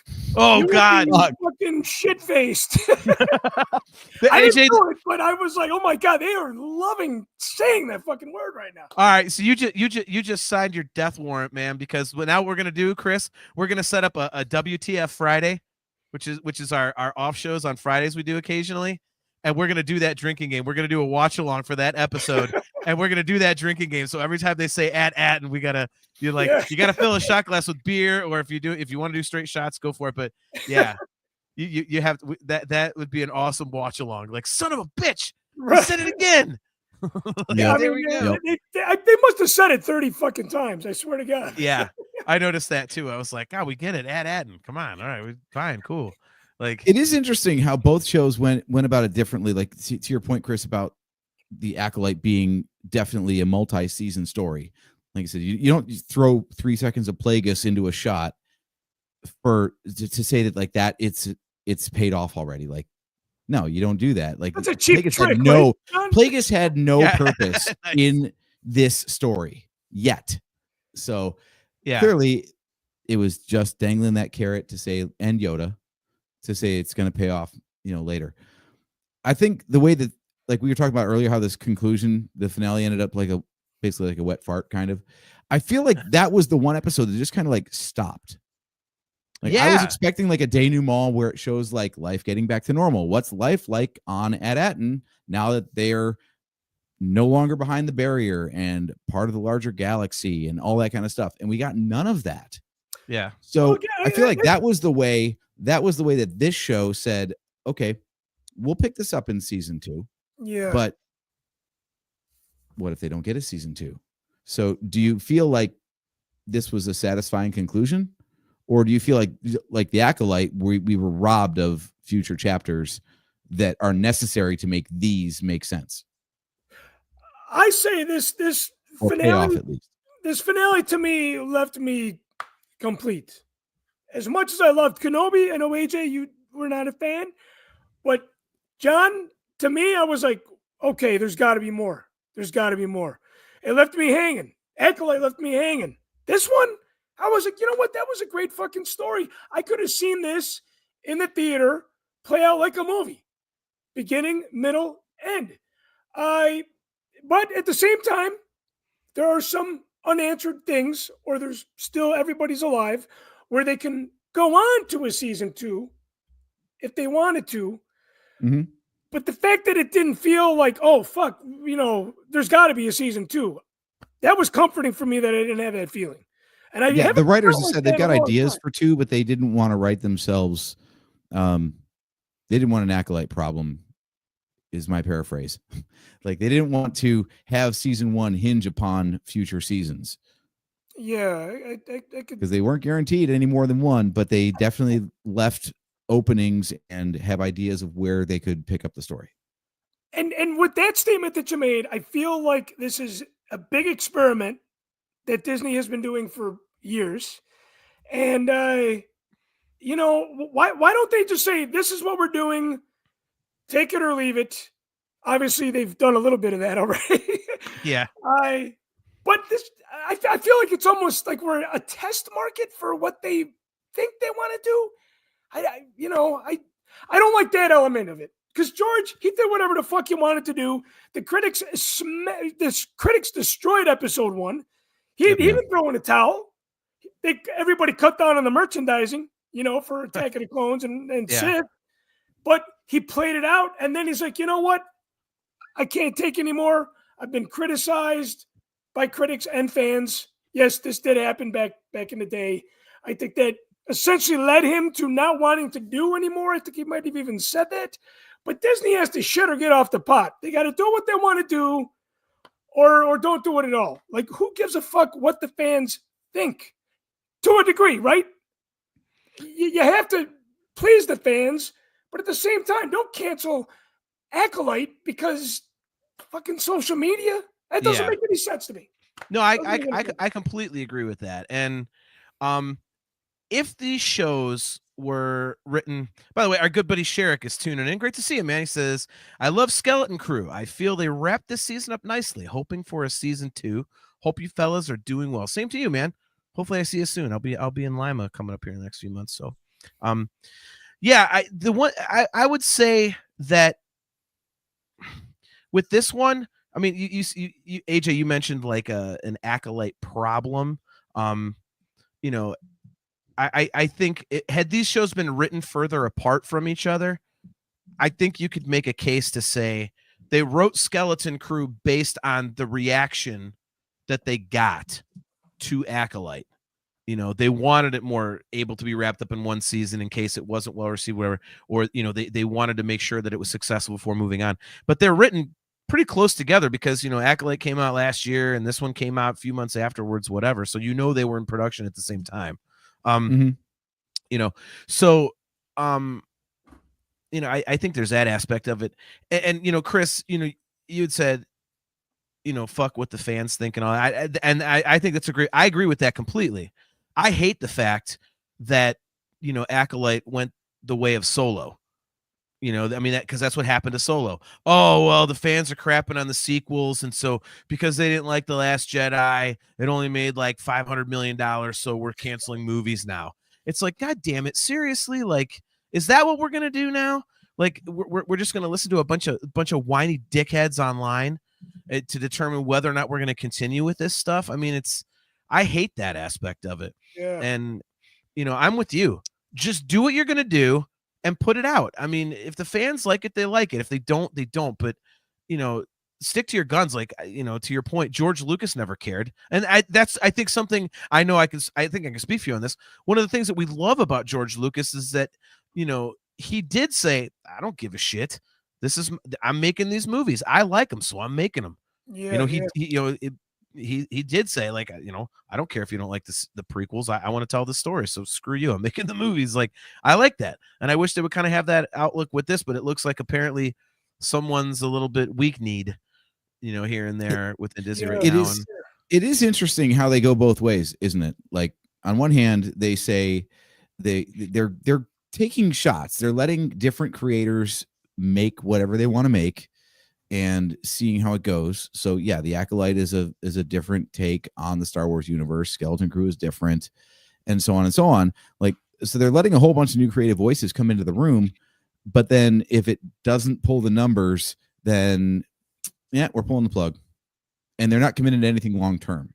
The only long term commitment Disney has made with Star Wars was we're making 7, 8, and 9, and that's it. Outside of that, everything else has been, if it works, we'll do more of it. And if it doesn't, you're done. Yeah. And I wish that they would pick a direction. Be just to say like, yeah, we want new creative voices. Okay, well then when they do something that the audience doesn't immediately gravitate to, then have the courage to say we're going to stick with it. Yeah. Nick I mean- Nick Hall in the chat makes a good point, by the way. He says, tell a contained good story and leave an overarching story to tell. I mean, that's a good way to that's But I a just good way to remember phrase so it. many great franchises, TV franchises, movie franchises, whatever, where the first attempt wasn't the best, and then they had more attempts and they got better. Like most TV shows, if you watch season 1, it's not the best season. It's by far not the best season. It takes 2 or 3 seasons sometimes for the writers to like find the characters and really hit their peak. Yeah. And for these people to have to come out the gate and nail it right away is like that's such a high bar. It's no wonder that most shows fail on streaming after a single season. Yeah, that's a good point. Give it some time, develop the show. Every season gets better.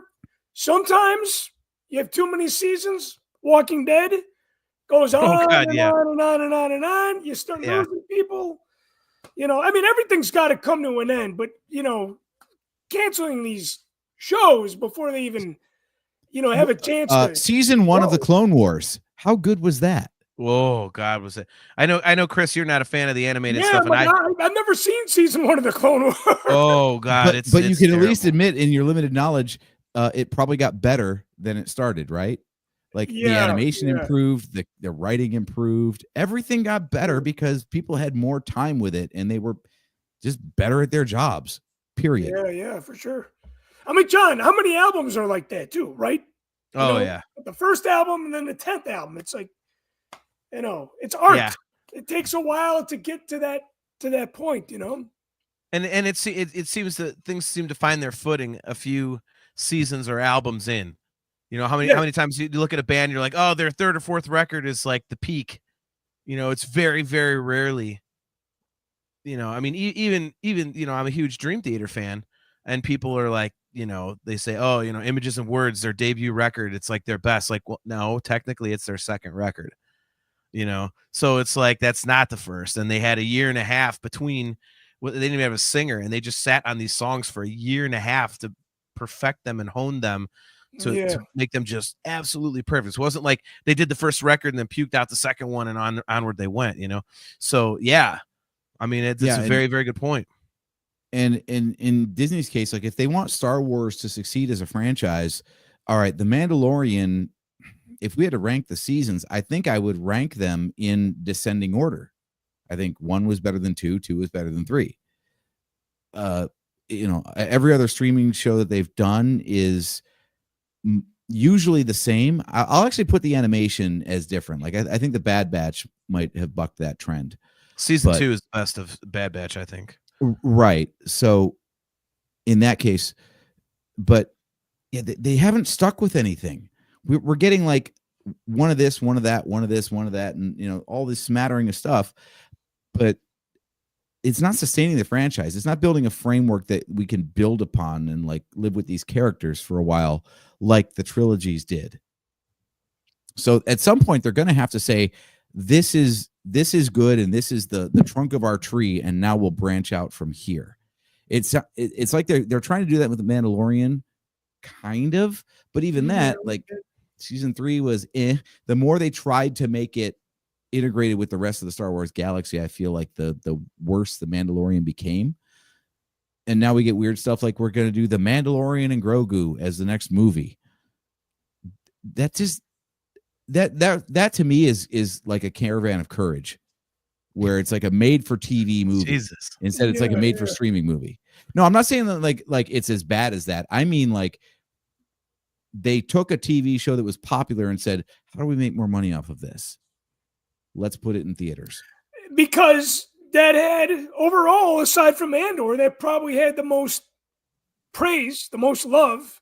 Yeah. From fans, because it was different until it had that crossover with, the Boba Fett character and Ahsoka and all that. So are they doing that? They might be leaning back on the safety of what they think is going to be successful. Before we get too far off the track, and this is your show, not mine by any means. I don't want to It's control like that. But at the end credits of Skeleton Crew, I watched a lot of it, but not all of it. I noticed that there was some really cool, maybe a little bit more abstract drawing that featured what appeared to be Jedi Knight characters. Did you guys catch that? Yes. I did not. I have to admit, I'm a huge. By the way, I need to retract a statement. When I thought about it after I said it, Bad Batch season 2 is not the best season, so I would need to go back and look at that. No, I actually have been very famous on the show for absolutely ridiculing the shit out of the closing credits of these goddamn Disney Plus shows, because like if you see the episodes like 38 minutes, you know it's actually more like 27 minutes, and there's 11 minutes of credits, and you have to have like, you know, the Zimbabwean fucking, you know, translation at the end. Like, what is going on here? So I did not I noticed it was a little different at the end. There was some artwork, but I was like, that artwork, blah, I watched the show. Okay, cool. So yeah, I did not notice that. So it was the Jedi, the people holding the lightsaber. Did you know what that was? I did not. Oh, I Jeff think it was, Caffrey, you know the stories. Yeah, exactly. Yeah. What Caffrey Jeff said. Caffrey, Right here. good to see you, man. Jeff Caffrey says those images in the credits were from Wim's pad thingy. Okay. Yeah, like when he was reading stories, that was the artwork that was in them. Exactly. But I did notice that one of those images had like them in it. So it's like they are now part of the lore, kind of a thing. Okay. Like their adventure is now a story that other people will tell, kind of a thing, which is really cool. What pissed me off though is, you know, much like a Marvel movie where they'll do these like fancy credits and then they will cut to a mid-credit scene and then roll basic credits after that. Yeah. So they did all that artwork stuff. You know, it was very much the Marvel credit scene kind of thing. And then it pulls out, you know, onto a display. So now we're looking at like real world, like we had just viewed this on a monitor, and then roll regular credits. I'm like, you were setting up for some sort of a coda that never happened. Right. I was so pissed. Because yeah, as soon as I saw like, oh wait, we're pulling out from a TV screen and now we see that this is all like on a little viewport. Oh, what's coming? Because like I said, it felt like there wasn't that typical conclusion that showed like how the characters live their lives from now on and all that, you know, finale kind of stuff. So I thought that we were going to get some sort of a stinger or something at that point that would show what comes next. We got none of it. Such a bait and switch. How many times did you guys think about Anakin going into the Jedi Temple here with Jod and these kids? I was waiting for him to kill a youngling. Even though we know that it wasn't the direction that Disney was taking it, because it would have just been too dark. It would have killed it. He was so direct, though. He's like, look, you know what I'm going to do with this thing, okay? And I'm glad I know what your parents look like now, because I'm going to carve them up. And he even goes on. He's like, slowly, piece by piece. Like he was menacing. And he did none of it. Yeah, it was kind of interesting, I thought, because you're like, okay, is he going to, like, again, you know the kids are going to get out of it, but the parents, like, I really wondered when the parents got involved in the finale if they were going to end up being cannon fodder, basically. You know, like, are they going to get slaughtered in front of the kids? I was a little surprised that not one person had died, aside from Wolfman Jack, as you say. You know, Right. One of the kids, one of the adults. I was, because we've seen that before. This was like I don't know. It was a little disappointing that somebody did not die. Yeah. To me, I guess it makes sense because, you know, it is a little more on the kid side of things. Yeah, sure. I guess you don't want to get these kids all invested in 8 episodes and the halfway through the finale, all of a sudden you're murdering the shit out of somebody, you know, like just giving them nightmares. 7.5 episodes into 8 episodes, you know, like. That's a good point. Jeff Caffrey says, I was expecting something more from Jod at that point. Yeah, it was. I don't know, man. Like I say, I didn't know what he was gonna do. Like, because again, with knowing that the kids have to survive, you're like, okay, what can they do? So but that's again is that kind of tension that I talked about earlier in the show that they did a great job of building. You're like, okay, what is going to happen? And then, because he says, at the end of the 7th episode when he's like, now I know who to carve up with the lightsaber or whatever, or what he shows the lightsaber. But then at the beginning of episode 8, he's being cool to the parents. Oh, hi, I'm your emissary. Yay! Right. Like, look at me, I'm the emissary. Woohoo! I'm here to help. So you're like, wait, what the hell's going on here? Yeah, it was definitely interesting to, have that kind of uncertainty. He was a player for sure. He was a player for sure. And I forget which one you guys made. I think it was you, Chris. They made the point earlier. Like, you didn't know if he was going to help the kids or sell the kids out in that last episode, because you're like, okay, which way is it going to go? Yeah, right. So I thought that was awesome too. Like, it kept you wondering the whole time, which I thought was really, really good. Yeah. So, and you know what? I think overall too, what Disney seems to do, maybe you could disagree with this, AJ. I feel like overall there is a sense, there's a feel of Star Wars, a look of Star Wars, and a sound of Star Wars in all these productions across. Even though the stories might have flaws to some, I still feel like they do their best keeping it feeling like it is a Star Wars movie. The music's always good in all these shows. I enjoy them, at least anyway. yeah. Mhm. It was funny.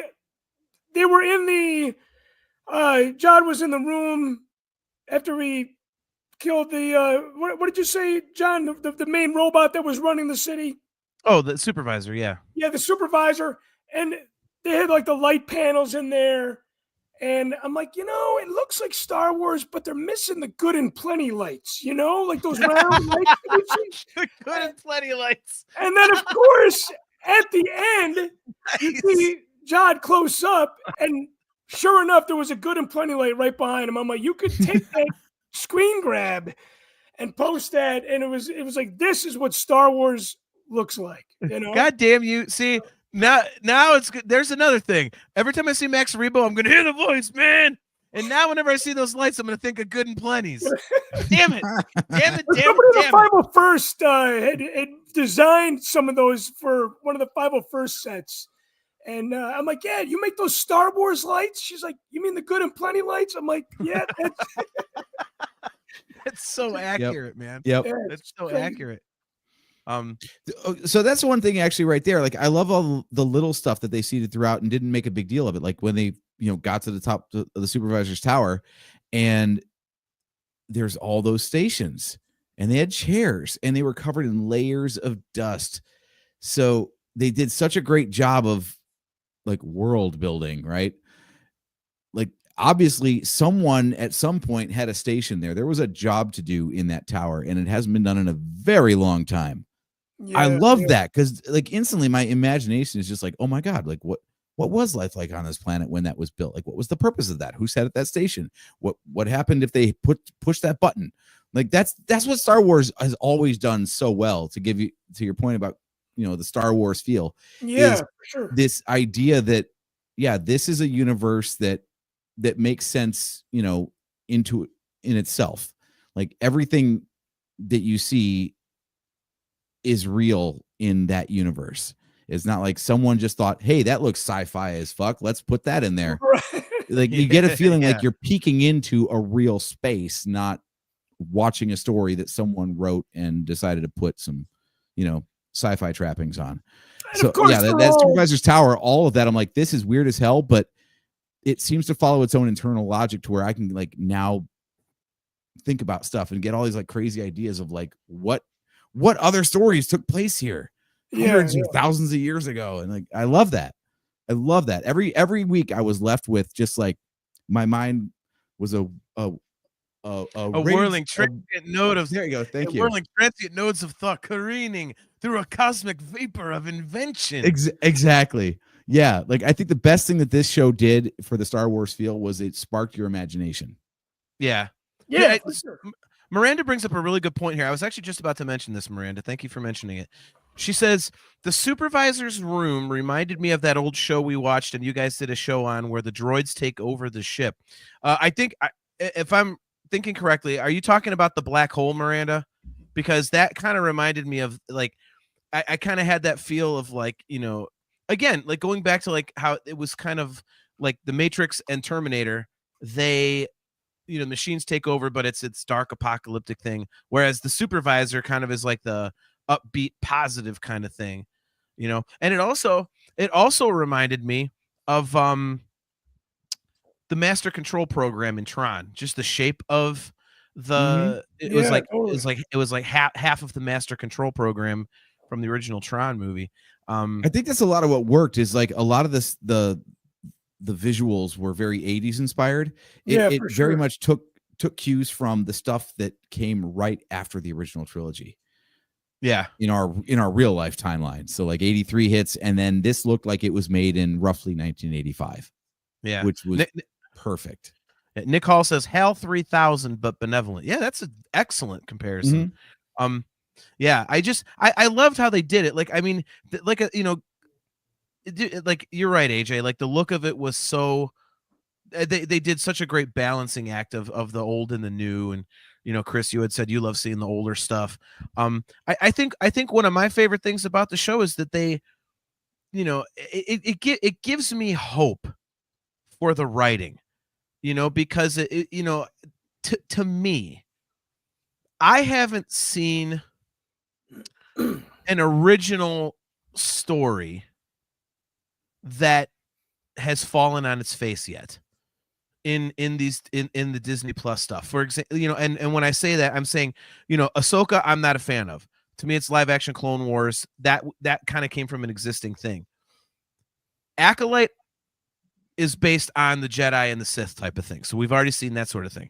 But when you get to like Bad Batch, it's based on Clone Wars, yes. So I guess I can't really count that one, but I thought that was good. But like this, you know, like Andor, it comes off of Rogue One. So that's kind of, but you know, when you talk about something like Skeleton Crew, it's like a wholly original thing.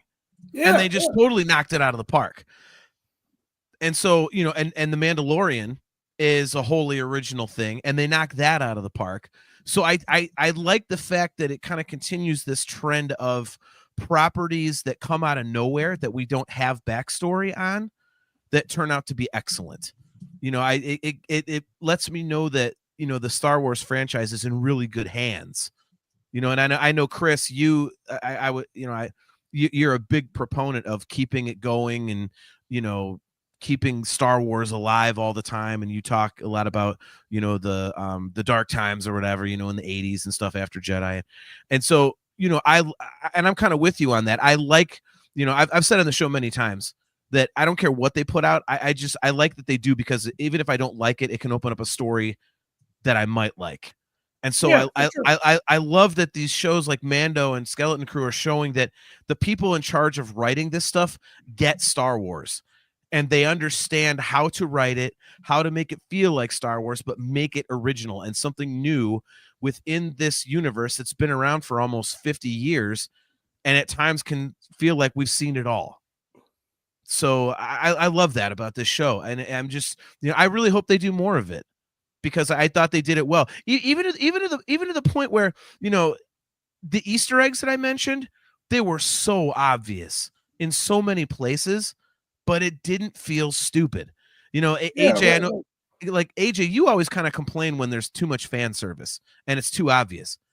Mhm. Well, these Easter eggs were definitely very obvious. I mean, they ripped shots directly from ET. You know, there was, you know, the Goonies references, you know, were everywhere, things like that. But it worked. And I love that. You know, it's like, I mean, you'd watch it go, oh man, there's, you know, I mean, you know, 33 is Smee from Hook, you know, SM33, it's Smee from Hook. I mean, that right there. And everyone caught it except for me, because I've never seen Hook. But everybody who has caught it right away, but no one complained, oh, that's so ham-fisted. You know, people yeah, loved it's it. more of a And- tribute, you know, an ode to. Yes. That's the perfect word. Yeah, it's like an ode to or a tribute to all these things they did, and they did it beautifully. They wrapped it around this original story, and it works so well. And I love that they have people, on their writing teams that care enough about this property to give it such love and attention to be able to to provide us something this good. Because it'd be so easy to put out a piece of shit, and just like, oh, here's some more lightsabers, here's the Force, here's another Jedi story, like, but they're not, they're not doing that. Yeah, and I love that. I love that, and so that was so cool. one of the things that might be a little too easy for them to do, but I always really love enjoying seeing it, is the alien species that go back to the original trilogy. We've seen them in everything, even Skeleton Crew. I just love seeing old familiar aliens. Yeah. Well, you should love Wolfman Jack then. Yeah, I did, yeah, but I didn't cry when he died. Right. Yeah, for our younger viewers who don't know the original trilogy, the non-special edition, Brutus the Wolfman Jack pirate was in the cantina in the original version of A New Hope, and then was swapped out for a different alien in the special editions and beyond. So he's like an OG cantina alien that has been erased from Star Wars history, basically. And now he's back again in 02, right? Yeah. I'm glad you said that, because I didn't want to say that out loud in case I was wrong, but I thought that too the first time I saw him. I was like, wait, is he one of the? Because I've got the despecialized editions on DVD, and I was like, wait a minute, is that like one of the original Cantina monsters? So yeah, yep, I saw exactly. somebody. You saw the Reese character in there, and then you had seen the Snaggletooth character in there. Yep. And then Bubo. I think it's Bubo, the barking frog in Jabba's palace. Do you see the little one in the driveway that they had? I'm like, oh my God. Yes. Yeah. Yep. Like I love that shit. I just think a quick little, not going crazy with the fan service, but just giving us some familiarity where it all started from, Yeah. I do love this idea. I've got to go back and rewatch it, because I want to know if like the entire pirate crew was made up of Cantina aliens. That would be outstanding. I think it was a crossbreed between Cantina and Jabba's palace. Would that be great? It's all stuff that was like removed when they did the special editions. Yeah. And these writers are like, F you, we're bringing it back. Like, we're bringing all these guys back, man. So now, if season 2 brings Joe Yauza back into canon, though, I'm out. I'm out. Yeah. Yeah. I will suffer no more Jedi rocks. That is done. I'm old school. I'm a traditionalist. I only want a jizz whale. Yeah, and hey, you gotta have size noodles too, man. You gotta have size noodles. Oh my God, I love it. Jizz whale. Be careful when you Google that, ladies and gentlemen. Yes, right. When I first found that term out a couple years ago, I was like, what the? Nah. like Top Gun. Nah. It's so bad. No, I love the Star Wars Easter eggs in this too, though. Like the little stuff like, how many vaults are there? There's 1,139. Yeah. Oh, there Almost was 1138, but there's one more. There was a Or like, isn't it Neil's mom who says, I have a bad, and then gets like stunned or whatever? Yeah, totally. It totally does. Yep. Yeah. Yeah, they we'll get to final thoughts here. Yeah, Jeff Caffrey, I was wondering that. He says no Bith pirates as far as I remember. That was, see, now we're all gonna pause it and look in the background and just kind of like look and see. I feel like it's been a minute since I've seen a Bith in the Disney TV shows. Yeah. Mm-hmm. Well, we saw one in Acolyte, and then that got canceled. So Jeff Caffrey, 1139 crushed my soul. You saw a Bith in Acolyte, but then the internet dickheads had to go and crush that show. So there goes that. But yeah, I mean, final thoughts on the show. We'll start with you, AJ. This show renewed my faith in the direction of Star Wars under Disney stewardship. Like you were saying earlier, I was really worried that anything coming out of them was going to be. I thought they were going to get scared and start just attaching everything to the Skywalker saga because it was the only thing that worked so far. And I love the fact that we've got a new story that has all their own ideas, still pays homage in the same way that George Lucas paid homage to, things that he loved too. And I think finally we've got something that everybody, as far as I can tell online, can get behind. So Disney can stop pogoing around and trying to hope they've got a hit on their hands and kind of understand more like what the DNA of Star Wars is that we gravitate towards and make more of that moving forward. So yeah, the show I think was fantastic. And I think it kind of casts the template for Disney to pay attention to. And like I said, it actually united the fandom for a change, which God, that never happens. So Yeah. I think for me, like I agree with you. Like I said, I love that it gives you hope that they have people that actually care about Star Wars enough to put forth the effort to do something so original and kind of daring in a way, but also keep it rooted in the old school. I love that. This show was just fun to me. It was, when it started out, everyone was, we said this on the last episode when we talked about the first two episodes, AJ, but, we had, and Chris, this, we were told about the concept for this show at Celebration back in, was it 22? And AJ and I are both kind of like, okay. And it just sounded like little kids running around the forest and there's a Jedi saving them. Like, okay, well, we'll watch it because it's Star Wars.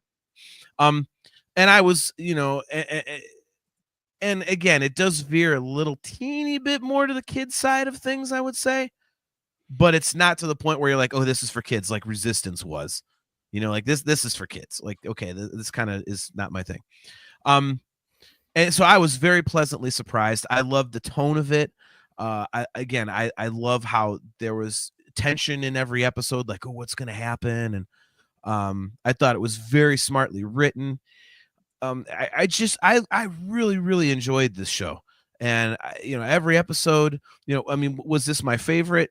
No, but it's way up there for me. I'll tell you that. Like, it was just really, really enjoyable. It was like a Star Wars show, like, where I'm trying to think what to compare it to, but it was like one of those experiences when you go to the movies or something, or you read a book, kind of like, I would say, like the first Harry Potter book, where, when you start getting into stuff like Goblet of Fire and, Deathly Hallows, like it's heavy and it's weighty.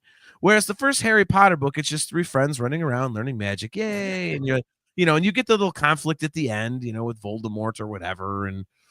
But for the most part, it's lighthearted. It's an easy read. It's fun. There's some, trials and tribulations along the way, and I feel like this was kind of like that.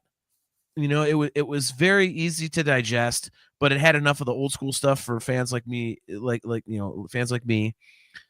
And it was just really, really well done. And I hope they do more of it because I like the characters. I like the story, and I like where they could go with this. This whole At-Atten thing, like, could, what was At-Atten? What are these 9 planets? Like what can we learn about the greater galaxy because of this? So yeah, big fan. So, Chris, your final thoughts. I went into this going, oh, fuck, here's another Star Wars project that everybody's going to shit on, or most people anyway. Right. And that kind of kept me like, I was, like I said, I was enjoying the holidays. I would rather watch Rudolph and Charlie Brown Christmas than take a deep dive into Star Wars. Star Wars was going to be there in the first of the year for me. And when I watched it, I enjoyed it like I enjoyed everything that came before it. I know that sometimes I'm the odd man out there, but I think for me, this is the first time, and I'm just a little voice, I feel like this is the first time I didn't feel like I had to go to bed for Star Wars. I was like, wow, everybody's enjoying this. Nobody's shitting on it.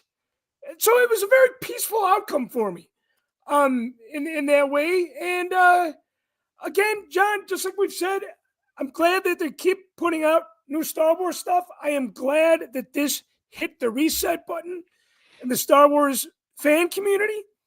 I think that's my biggest takeaway from it. Because if everybody was shitting over this, then I would have to go to bat for it. Right. Well, I could just talk about it and enjoy it. And like AJ, you even said, man, I enjoyed this. And maybe you didn't enjoy The Acolyte. But this restored your faith in the franchise. And I know you're not the only one that has said that. And when I hear people say that, there's a peaceful feeling that I get from that. And I think that, again, that's my biggest takeaway from this whole new Star Wars project that we just got done watching today, for me anyway. I don't think there's any bigger compliment the show could get than that. Do you guys? I don't. No, I don't think so. I think, No. I think Yeah. the Disney Remember when execs Star are Wars letting was it fun? ride. Now I do.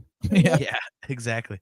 All right, well, Chris, I'll put you in the green room here, and we'll talk to you once we go off air here for a second. But thank you so very much for coming on yet again. As always, man, you are awesome. It is such a blast having you on. We work so well together, man. Like it's like we're like Reese's peanut butter cups. We're the chocolate to each other's peanut butter, you know.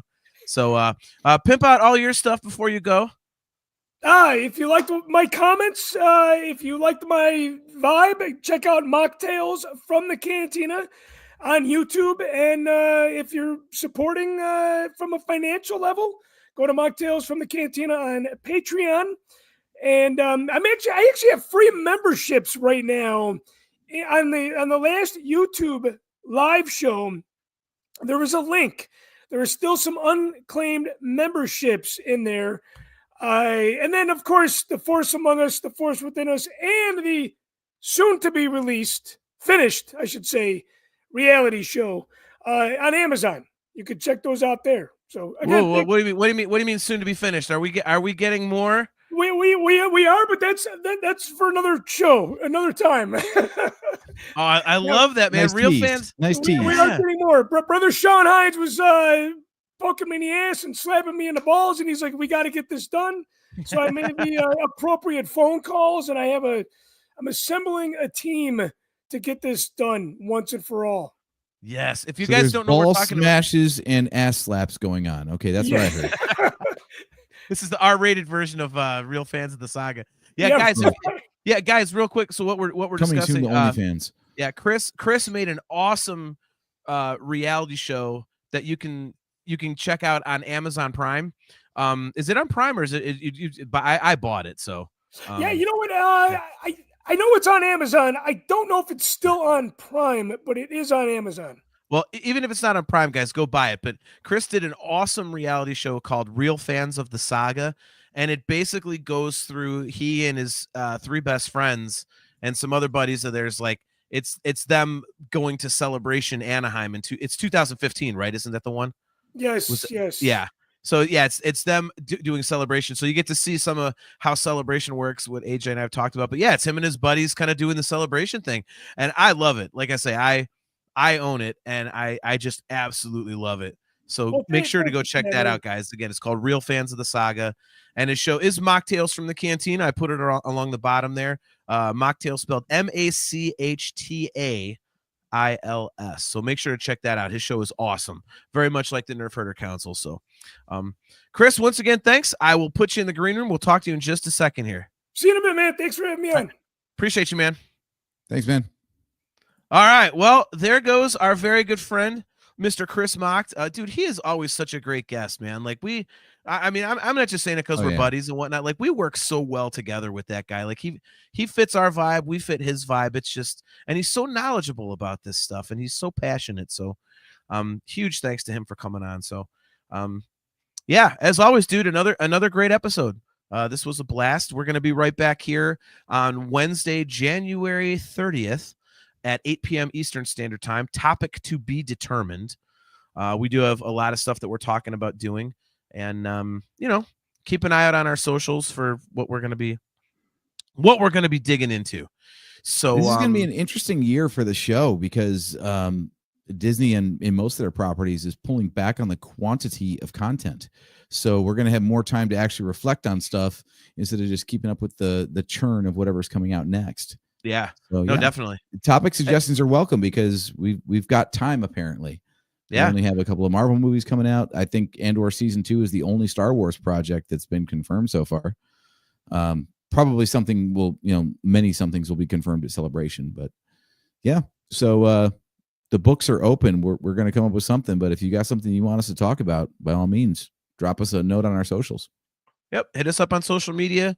You can send us an email at nerfherdercouncil@gmail.com.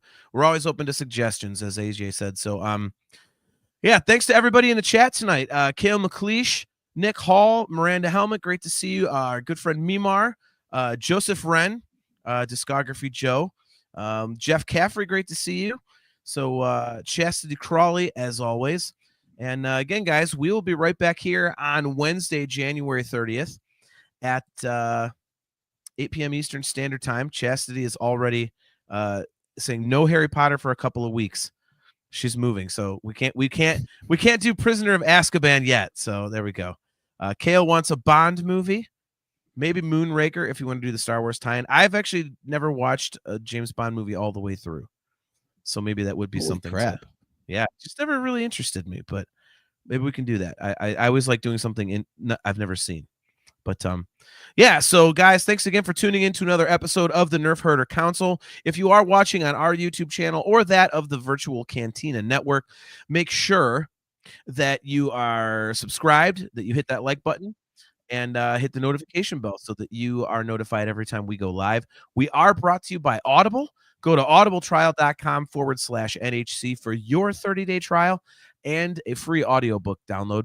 If you would like to get Virtual Cantina Network swag, go to tpublic.com/user/virtual-cantina. And again, guys, if you would like some awesome customizable Nerf Herder Council swag, go to shop.nerfherdercouncil.com. AJ has some phenomenal designs up there. They have some really cool shirts up there now too. There's like an acid wash black that just looks vintage, and it's just the shirts look great. So grab yourself some swag. Acid wash. There it is. AJ's wearing it. See, that's so cool, man. Oversized print. That's why he's shrinking it down. So yeah, so once again, guys, thanks for tuning in to another episode of the Nerf Herder Council. We'll be right back here on Wednesday, January 30th at 8 p.m. Eastern Standard Time. Until then, I am your host, JT. He is AJ. At Drake Adams, 579. Guys, we will see you later.